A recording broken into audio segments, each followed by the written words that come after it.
So many people come up to me and say, Alex, but what if my boss is the drama? Like my boss is the nightmare. First thing I say to this is often, I'm so sorry that you're struggling with this, but I often go into watch for judgment. Judgment is always the root cause of all evil in the workplace, because the moment we start judging, we are not helping and we're not making the situation any better. So when someone comes up to me and says, well, I got this boss and they're a micromanager that treats me like a child and they're constantly checking on projects and they don't value me and they don't trust me, and I hear this story about the boss being the problem, let's get down to the facts.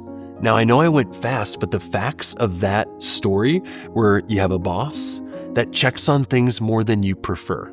You'll notice when you take the time to stop judging and get down to the facts, reality's a lot less harsh than it appears. So now, given we have a boss that checks on projects more than I prefer, what could I do to help? What would great look like?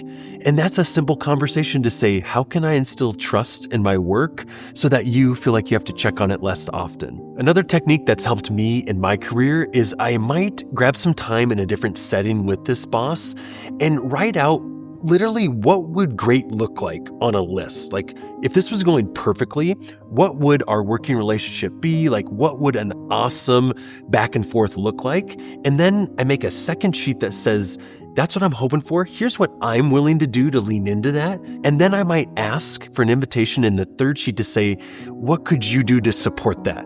And then lead with how I'm not judging, I'm trying to help it and make it better. And then ask for that invitation to see if they'll meet you in the middle. This often really clears things up and gets you back to working with your boss in a new way. So if your boss is a nightmare, try these two things first before it's officially confirmed.